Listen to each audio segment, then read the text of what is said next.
ಒಬ್ಬನ ಕೊಲೆ ಆಗ್ತಿದ್ದಂಗೆ ನೀವು ನೂರಾರು ಸಂಖ್ಯೆಯಲ್ಲಿ ರಾಜೀನಾಮೆ ಕೊಡ್ತೀನಿ ಅಂತಂದಾಗ ಆ ಮುಸಲ್ಮಾನ್ ನಾಯಕರುಗಳು ಹೇಳೋಕ್ಕೆ ಇಷ್ಟಪಡ್ತಾನೆ, ನಿಮ್ಮ ಒಬ್ಬ ಅಬ್ದುಲ್ ರಹೀಮ್ ಕೊಲೆ ಆದ ನಿಮ್ಗೆ ಸಿಟ್ಟು ಬರುತ್ತೆ. ಸಾಕಷ್ಟು ಜನ ನಮ್ಮ ಹಿಂದೂ ಯುವಕರನ್ನು ಕಳ್ಕೊಂಡ್ವಲ್ಲ, ಇಡೀ ಹಿಂದೂ ಸಮಾಜ ಹೆಂಗೆ ತಡ್ಕೊಂಡಿರಬೇಕು? ಇದನ್ನು ಮುಖ್ಯಮಂತ್ರಿಗಳಾದಂಥವ್ರು ನಾನು ಕಾನೂನಿಗಿಂತ ಯಾರೂ ದೊಡ್ಡವರಲ್ಲ ಅಂತ ಹೇಳಿಕೆ ಕೊಟ್ಟರೆ ಉಪಯೋಗಿಲ್ಲ, ಆ ದಿಕ್ಕಿನಲ್ಲಿ ನೀವು ಕಾರ್ಯಪ್ರವೃತ್ತರಾಗಬೇಕು ಅನ್ನೋದು ಒತ್ತಾಯ ಮಾಡ್ತೀರ. ಅವನು ಹಿಂದೂನೋ ಮುಸ್ಲಿಮೋ ನನಗೆ ಗೊತ್ತಿಲ್ಲ. ಅಂಥ ಧರ್ಮದ್ರೋಹಿಗಳಿಗೆ, ಅಂಥ ದೇಶದ್ರೋಹಿಗಳ ಬಗ್ಗೆ ನೀವು ಕ್ರಮ ಕೈಗೊಳ್ಳಬೇಕು ಅನ್ನೋದು ಒತ್ತಾಯ ಮಾಡ್ತೀನಿ. ಮತ್ತೊಂದು ಸರಿ ಹೇಳ್ತೀನಿ, ಶಿವಮೊಗ್ಗದಲ್ಲಿ ನಾನು ಇರಲಿಲ್ಲ, ಒಬ್ಬ ಪೌರ ಕಾರ್ಮಿಕ ದಿನ ಹೋಗ್ತಾ ಇರೋಂಥ ಸಂದರ್ಭದಲ್ಲಿ ಅವ್ನು ಚುಡಾಯಿಸ್ತಾ ಇದ್ರು, ಟೀಕೆ ಮಾಡ್ತಿದ್ರು ಅಂತಕ್ಕೋಸ್ಕರ ಅವ್ರ ಮನೆಗೆ ಹೋಗಿ ಈಗ ನಂಗೆ ಅನ್ಯಾಯ ಮಾಡ್ತಿದ್ದಾರೆ ಅಂತ ಹೇಳಿದಾಗ ಅವ್ರ ಮನೆಯವ್ರು ಕರೆದು ಬುದ್ಧಿ ಹೇಳಿದ್ರೆ ಹಿಂಗೆ ಮಾಡಬೇಡಿ ಅಂತ ಹೇಳಿದ್ರು. ಇನ್ಮೇಲೆ ಆಗಲ್ಲ ಅಂತ ನೋಡ್ಕೊಳ್ತೀವಿ, ಖಂಡಿತ ನಾವು ನೋಡ್ಕೊತೀವಿ ಅಂತ ಹೇಳ್ಕೊಂಡಂಥ ವ್ಯಕ್ತಿಗಳು ಮಾರನೇ ದಿನ 9 ಜನ ಹೋಗಿ ಹೇಡಿಗಳಂತೆ ಒಬ್ಬ ವ್ಯಕ್ತಿ ಮೇಲೆ ಚಾಕು ಚೂರಿ ಹಾಕ್ತಾರಲ್ಲ, ಇದ್ರ ಬಗ್ಗೆ ರಾಜ್ಯ ಸರ್ಕಾರದ ಕ್ರಮ ಏನು? ಎಷ್ಟು ಜನ ಅರೆಸ್ಟ್ ಮಾಡಿದ್ರಿ 9 ಜನದಲ್ಲಿ? ಏನು ಮಾಡ್ತಾರೆ ಪೊಲೀಸ್ ಇಲಾಖೆಯವರು? ಮೇಲೆ ಮುಖ್ಯಮಂತ್ರಿ ಇದ್ದಾರೆ, ಉಪಮುಖ್ಯಮಂತ್ರಿ, ಗೃಹ ಮಂತ್ರಿ ಇರ್ತಾರೆ, ಅವ್ರು ಒತ್ತಡ ತಕ್ಕಂತೆ ನಡ್ಕೋಬೇಕು. ಇವರು ಯಾರು ಕೊಲೆಗಡಕರು ಅವ್ರು ಅರೆಸ್ಟ್ ಮಾಡೋ ಪ್ರಯತ್ನ ಮಾಡಲ್ಲ. ಪೊಲೀಸ್ ಇಲಾಖೆಯನ್ನು ದೂಷಣೆ ಮಾಡೋಕ್ಕೆ ನಾನು ಇಷ್ಟಪಡಲ್ಲ. ಪ್ರಾಮಾಣಿಕ ಅಧಿಕಾರಿಗಳಿದ್ದಾರೆ ಅನೇಕ ಪೊಲೀಸ್ ಇಲಾಖೆಯಲ್ಲಿ. ಅದಕ್ಕೋಸ್ಕರ ಕಾಂಗ್ರೆಸ್ಸಿಗರು ಅವರ ಮನಸ್ಥಿತಿಯನ್ನು ಬದಲಾವಣೆ ಮಾಡ್ಕೋಬೇಕು, ಇದು ನನ್ನ ಒತ್ತಾಯ. ಯಾರು ಈ ಪೌರ ಕಾರ್ಮಿಕರ ಮೇಲೆ ಹಲ್ಲೆ ಮಾಡಿದ್ರೋ ಅವರು ಅಷ್ಟೂ ಜನಕ್ಕೂ ತಕ್ಷಣ ಅರೆಸ್ಟ್ ಮಾಡಬೇಕು. ಅವ್ರು ಸರಿಯಾದ ಕೇಸ್ಗಳಾಗಿ ಶಿವಮೊಗ್ಗದಲ್ಲಿ ಎಂದೂ ಕೂಡ ಈ ರೀತಿ ಗೂಂಡಾಗಿರಿಗೆ, ಮುಸಲ್ಮಾನ್ ಗೂಂಡಾಗಳಿಗೆ ಅವಕಾಶ ಕೊಡಬಾರ್ದು ಅಂತ ಒತ್ತಾಯ ಮಾಡ್ತೀನಿ ನಾನು.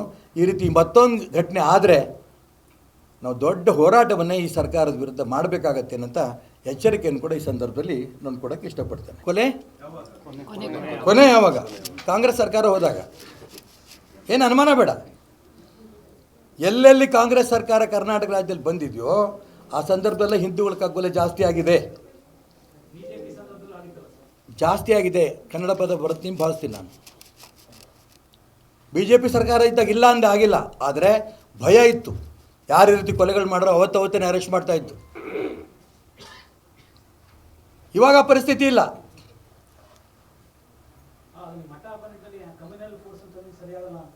ಸರಿ ಆಗಲ್ಲ ಅಂತ ಹೇಳಿಲ್ಲ.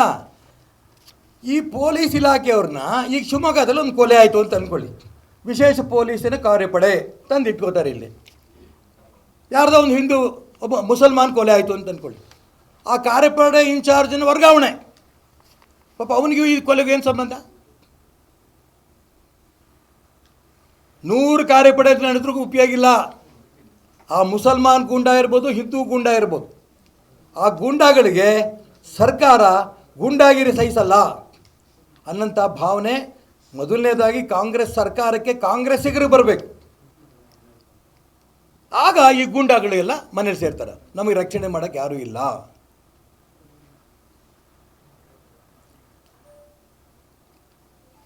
ಮಂಗಳೂರಿಗೆ ಗಲಾಟೆ ಆಯಿತು. ಪೊಲೀಸಿನ DYSP ಸರ್ಕಾರಿ ಕಾರ್ನಲ್ಲಿ ಜೀವ ಉಳಿಸ್ಕೊಂಡು ಓಡೋಗಿದ್ದಾನೆ. ನಿಮ್ಮ TV ಗಳೆಲ್ಲ ನೋಡಿದೆ. ಗೃಹ ಸಚಿವರು ಏನು ಹೇಳಿದ್ರು? ಸಣ್ಣ ಪುಟ್ಟ ಗಲಾಟೆ ಆಗತ್ತೆ ಬಿಡ್ರಿ, ಇದು ಸಣ್ಣ ಪುಟ್ಟ ಗಲಾಟೆ. ಅದೇ DYSP ಕೊಲೆ ಆಗೋಗಿದ್ದಿದ್ರೆ ಅಲ್ಲಿ SP ಟ್ರಾನ್ಸ್ಫರ್.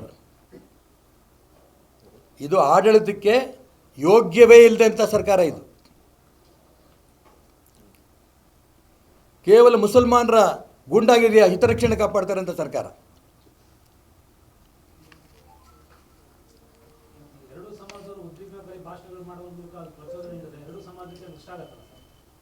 ಅದಕ್ಕೆ ನಾನು ಹೇಳ್ತಾ ಇರೋದು, ನೂರಾರು ವರ್ಷಗಳಿಂದ ಹೊಂದ್ಕೊಂಡಿರೋಂಥ ರಾಜ್ಯದಲ್ಲಿ, ದೇಶದಲ್ಲಿ ಈ ರೀತಿ ಕೊಲೆಗಳಾದಂಥ ಸಂದರ್ಭದಲ್ಲಿ ಒಬ್ರಿಗೊಬ್ಬರು ಪ್ರೇರಣೆ ಸಿಗುತ್ತೆ, ಬಡದಾಡ್ತಾರೆ. ಮನೆ ಅಪ್ಪ ಹೆಸರು ಇದ್ದರೆ ಯಾಕೆ ಮಕ್ಕಳು ಬಡದಾಡ್ತಾರೆ? ನಾನು ನಿನ್ನೆ ಇಂಡೋನೇಷ್ಯಾದಿಂದ ಬಂದೆ, ನನಗೆ ಆಶ್ಚರ್ಯ ಆಯಿತು. ಒಂದೇ ಒಂದು ಕೋಮುಗಲಭೆ ಅಲ್ಲಿ ಆಗ್ತಾ ಇಲ್ಲ. 80%ಗಿಂತ ಹೆಚ್ಚು ಹಿಂದೂಗಳಿದ್ದಾರೆ, 20%ಗಿಂತ ಹೆಚ್ಚು ಮುಸಲ್ಮಾನರಿದ್ದಾರೆ. ಬೇರೆ ಬೇರೆ ರಾಜ್ಯದಲ್ಲಿ ಆ ಒಂದು ರೇಷಿಯೋ ವ್ಯತ್ಯಾಸ ಇರ್ಬೋದು.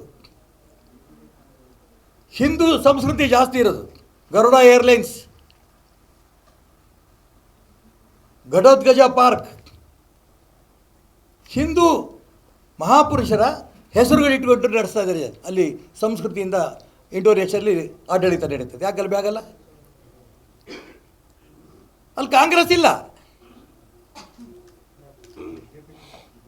ನಾನು ಅದಕ್ಕೋಸ್ಕರ ಹೇಳ್ತೀನಿ, ಈ ಮುಸಲ್ಮಾನ್ ಗೂಂಡಾಗಳಿಗೆ ಸರಿಯಾದ ಉತ್ತರ ಕೊಡಬೇಕು ಅನ್ನೋಂಥ ಸರ್ಕಾರ ಬರೋದಕ್ಕೆ ಇವ್ರು ಗಮನ ಹರಿಸಬೇಕು ಅನ್ನೋ. ಆ ಪಕ್ಷದಲ್ಲಿ ಏನು ಚಟುವಟಿಕೆಗಳು ನಡೆಯುತ್ತೆ ಅದ್ರ ಬಗ್ಗೆ ನನಗೇನು ಸಂಬಂಧ ಇಲ್ಲ. ಆ ಪಕ್ಷ ಶುದ್ಧೀಕರಣ ಆಗಬೇಕು ಅನ್ನೋಂಥ ಮಾತು ನನ್ನ ಅಪೇಕ್ಷೆ ಇದೆ. ಆ ಶುದ್ಧೀಕರಣದ ಸಂದರ್ಭದಲ್ಲಿ ಏನೇನು ಆಗ್ತಾ ಇದೆ ಅನ್ನೋ ಸಂದರ್ಭದಲ್ಲಿ ಒಳ್ಳೆಯದಾದರೂ ನಿಮ್ಗೆ ಹೇಳ್ತೇನೆ, ಕೆಟ್ಟದಾದ್ರೆ ನಾನು ಹೇಳೋಕ್ಕೆ ಇಷ್ಟಪಡಲ್ಲ. ಅವ್ರು ಅಂದ್ಕೊಂಡಿದ್ದಾರ ಗೊತ್ತಿಲ್ಲ ನನಗೆ. ಇಷ್ಟು ವರ್ಷ ಯಾಕೆ ಸುಮ್ಮನಿದ್ರು ಅದು ಗೊತ್ತಿಲ್ಲ ನನಗೆ.